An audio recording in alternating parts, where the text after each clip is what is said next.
Hello, আসসালামু আলাইকুম। আমি পুলিশ কিচেন বলছি। আপনাদের মাঝে নতুন একটি রেসিপি নিয়ে আসলাম। আবার নতুন করে পোলাও আজকে রান্না করলাম, সেটাই আপনাদের সাথে রেসিপি শেয়ার।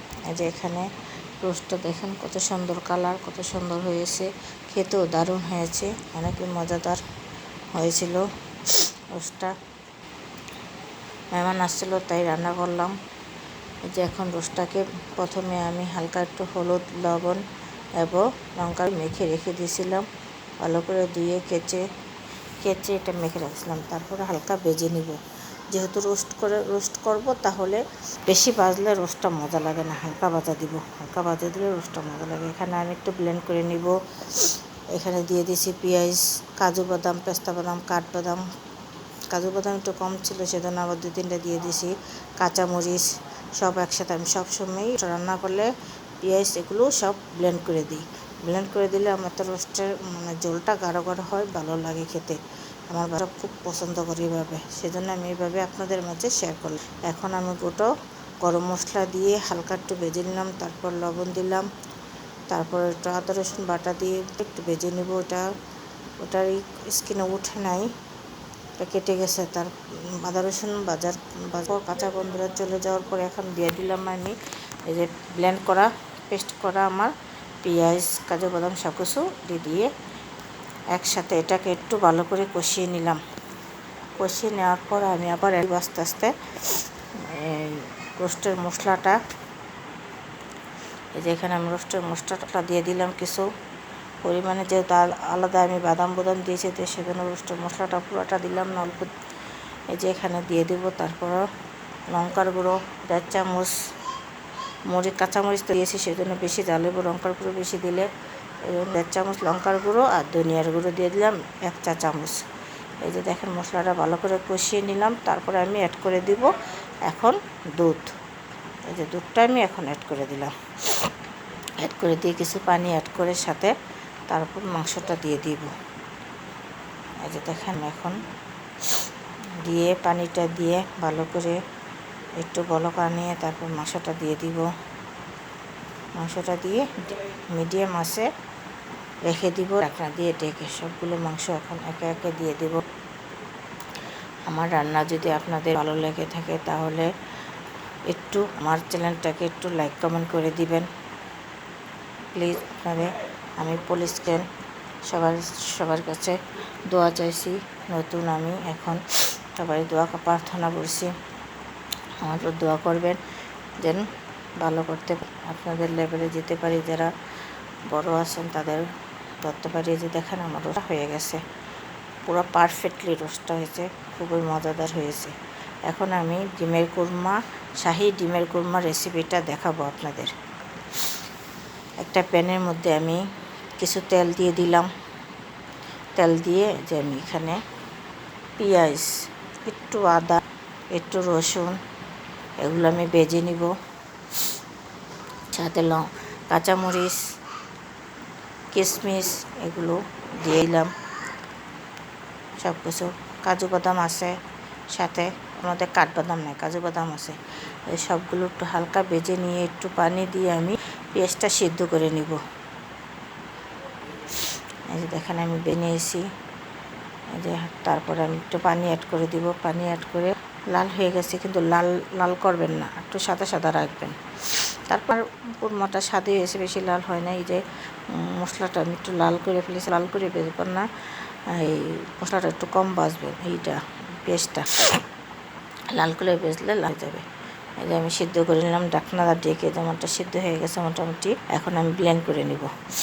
এখানে আমি আদা, গোটা গরম মশলা, দারচিনি, এলাচি সব কিছু দিয়ে একটু ভেজে, রসুনের কাঁচা গন্ধটা থাকবে, সেজন্য আদা রসুনটা আগে আনিয়েছি।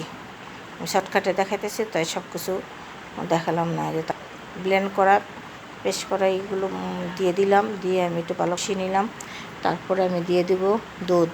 এখানে টক দই আপনারা পারবেন, আমি দিয়ে দিলাম দুধ। আমার বাসায় দুধ আছে এখন। দুধ দিয়ে যে আমি ডিমটাকে হালকা একটু লবণের ছিটা দিয়ে এবং গোলমরিচের গুঁড়ো দিয়ে চারিদিকে ভালো করে মেখে নিব। হালকা হালকা করে হাত দিয়ে এটাকে মেখে নিয়ে তারপর একটা প্যানের মধ্যে আমি তেল বসিয়ে দিয়েছি। তেল বসিয়ে তেল গরম হয়ে গেছে। এখন আমি ডিমটাকে উবুত করে ওভাবে দিয়ে দিব, একটা একটা করে যে সবগুলো দিয়ে দিলাম। ডিম, গোলমরিচের গুঁড়ো, লবণ দিয়ে যে সুন্দর একটা ফ্লেভার আসে। আমি দিয়ে দিয়েছি একটু ডালডা দিয়ে। এখন আমি একটা প্যানের মধ্যে তেল দিয়ে, ডিমটা ভেজে তেল দিয়ে এখন গরম মশলাটা দিয়ে, আদা রসুন দিয়ে, গরম মশলা দিয়ে ভেজে নেব।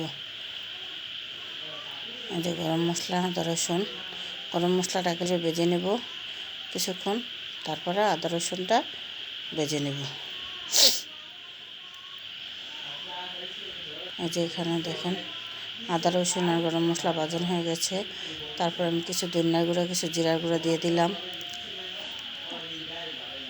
এক চামচ, আধা চামচ ধনিয়ার গুঁড়া, আদা জিরার গুঁড়া। তারপরে ওই যে পেঁয়াজ সব কিছু আমি ব্লেন্ড করে রেখেছিলাম, পেঁয়াজ, কাজু বাদাম, তারপরে সব উপকরণ, কাঁচামরিচ সব উপকরণ দিয়ে দিলাম। তারপর কিছু গুঁড়ামুড়ি দিয়ে দিলাম। তারপরে আমি দুধ অ্যাড করে দিব। এখন এই যে দুধটা অ্যাড করে দিলাম। দুধটা অ্যাড করে কিছুক্ষণ জাল দেব। লবণ একটু কম হয়ে গেছিলো, সেজন্য লবণটা দিয়ে দিলাম। কাঁচা লঙ্কা দিয়ে দিলাম, যেখানে কাঁচা লঙ্কা দিয়ে দিছি, হালকা ফেরে কাঁচা লঙ্কাটা দিছি, যেমন বলক এসে বসছে। এখন আমি ডিমটা, ভেজে রাখা ডিমটা দিয়ে দিব। ডিমটা যেহেতু গোলমরিচ ফাঁকি দিয়ে লবণ দিয়ে ভেজেছি, সেজন্য যে একটু কালচা দেখা গেছে। এই যে দেখেন আমার ডিমের কুরমাটা মোটামুটি যে হয়ে গেছে, নামিয়ে নিয়েছি। এই যে দেখেন একটা ইয়ের মধ্যে বাড়ছি, কালারটা যেমন তেমন, কিন্তু খেতে অনেকই মজাদার ছিল। ডিমের কুরমা, ডিমটা ফেলে দেওয়া নেই, সব মশলাটা ঢুকছে ভিতরে, খেতে অনেক। আরও ময় মশলা দেয়, কিন্তু আমি অ্যাড করি নাই। গোলাপ জল দেওয়া যায়, এটা গ্রানে খাওয়া যাবে না, সেজন্য আমি নিজেরা খাবো, তো সেজন্য এটা অ্যাড করি নাই। লাস্টে শাহি জিরা দেয়, এটাও দিইনি। তারপরে হলো মেথি পাতা দেয়, সেটাও দিইনি আমি, মেথিটাও দিইনি। এখন আমি আবার পোলাও রান্নাটা দেখাবো আবার নতুন করে আপনাদের। এই যে এখানে পেঁয়াজটা, গরম মশলাটা হালকা ভেজে নিলাম। তারপরে স্বাদ মতো লবণটাও নেড়ে চেড়ে ভেজে নিব। আদা বাটা দিয়ে দিলাম। পোলাওর মধ্যে রসুন বাটাটা দেওয়া লাগে না, আদা বাটা দিয়ে শুধু আদা বাটা দিয়ে যে চালটা ভালো করে ভেজে নিব। এখন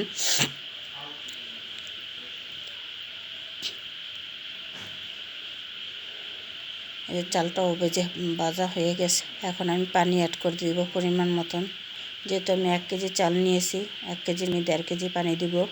একটু বেশি দিব না, কম দিব না, পরিমাণ মতনই পানি দেব, তাহলে পোলাওটা সুন্দর হয়। এই যে পানি দিয়ে আমি ঢাকনাটা ঢেকে রাখলাম। এই যে দেখেন শুকেছে বলক এসে। এখন আমি তাওয়া দিয়ে একটু ডিম করে ঢেকে রেখে দেব আমার পোলাও তারপরে যাবে। আপনারা সবাই ভালো থাকেন, আমার পেজটাকে লাইক কমেন্ট করবেন। আসসালাম।